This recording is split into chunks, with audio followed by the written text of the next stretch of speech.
మహిళలను కోటీశ్వరులుగా చేయడమే ధ్యేయంగా రాష్ట్ర ప్రభుత్వం కృషి చేస్తున్నదని రాష్ట్ర రోడ్లు, భవనాలు, సినిమాటోగ్రఫీ శాఖల మంత్రి కోమటిరెడ్డి వెంకటరెడ్డి తెలిపారు.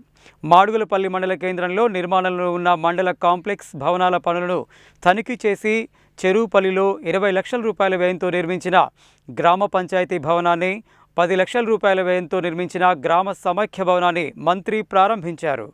బుధవారం ఆయన మాడుగులపల్లి మండల కేంద్రంలో నిర్మాణంలో ఉన్న మండల కాంప్లెక్స్ భవనాల పనులను తనిఖీ చేశారు. భవన నిర్మాణాలు నాణ్యతగా ఉండాలని, సాధ్యమైనంత త్వరగా భవన నిర్మాణాలను పూర్తి చేయాలని ఆదేశించారు. అనంతరం ఇదే మండలం చెరువుపల్లిలో 20 లక్షల రూపాయల వ్యయంతో నిర్మించిన గ్రామ పంచాయతీ భవనాన్ని, 10 లక్షల రూపాయల వ్యయంతో నిర్మించిన గ్రామ సమాఖ్య భవనాన్ని మంత్రి ప్రారంభించారు.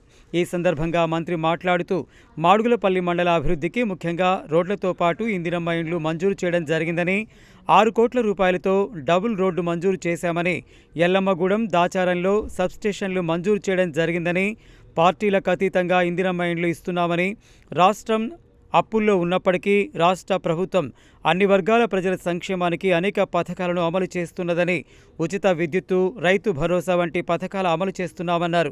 మాడుగులపల్లి నుండి మర్రిగూడ వరకు డబుల్ రోడ్డు, అలాగే 60 కోట్ల రూపాయలతో కోనేటిపురం డబుల్ రోడ్డు నిర్మాణం చేపట్టడం జరిగిందన్నారు. రాష్ట్రంలో 20,000 కోట్ల రూపాయల వ్యయంతో హ్యామ్ రోడ్లతో పాటు మరో 7,000 కోట్లతో పంచాయతీరాజ్ ద్వారా అన్ని గూడెంలకు రోడ్లు నిర్మిస్తున్నామని, దీని ద్వారా రోడ్డు ప్రమాదాలు తగ్గడమే కాకుండా పరిశ్రమలు వచ్చి యువతకు ఉద్యోగ అవకాశాలు దొరుకుతాయని అన్నారు.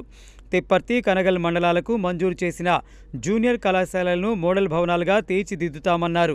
3,50,000 మంది ఇంటర్ విద్యార్థులకు ఉదయం టిఫిన్తో పాటు మధ్యాహ్నం భోజనం అందించడం జరుగుతుందని, దేశంలో ఎక్కడా లేని విధంగా రాష్ట్ర ప్రభుత్వం ఈ పథకాన్ని అమలు చేస్తున్నదని, చదువుకుంటే ఉద్యోగాలు వస్తాయని ఆయన తెలిపారు. కనగల్, తిప్పర్తిలో జూనియర్ కళాశాలలతో పాటు కనగల్ ఆసుపత్రి స్థాయి పెంచడం జరిగిందని, అలాగే ప్రభుత్వ ప్రధాన ఆసుపత్రిలో స్థాయి పెంచామని అన్నారు. చెరువుపల్లి గ్రామ పంచాయతీ భవనం ప్రారంభోత్సవం సందర్భంగా మంత్రి మాట్లాడుతూ మహిళలందరూ స్వయం సహాయక సంఘాలలో సభ్యులుగా చేరాలని, రాష్ట్ర ప్రభుత్వం మహిళలను కోటీశ్వరులుగా తీర్చిదిద్దేందుకు కృషి చేస్తున్నదని తెలిపారు. ప్రతి మండలంలో మహిళా సంఘాల ద్వారా రైస్ మిల్లు ఏర్పాటు చేసేందుకు చర్యలు తీసుకుంటున్నామని, ఇందులో భాగంగానే మహిళలు ఆర్థికంగా అభివృద్ధి చెందేందుకు ప్రతి మండలానికి ఒక బస్సు మహిళా సంఘాలకు ఇచ్చామని, వడ్డీ లేని రుణాలు ఇస్తున్నామని, మగవారితో సమానంగా ఎదిగేలా చూస్తామన్నారు. చెరువుపల్లికి 50 ఇందిరమ్మ ఇండ్లు మంజూరు చేశామని, అవసరమైతే మరో 50 ఇండ్లు ఇస్తామని, పార్టీలకు అతీతంగా ఇందిరమ్మ ఇండ్లు ఇవ్వడం జరుగుతుందని తెలిపారు.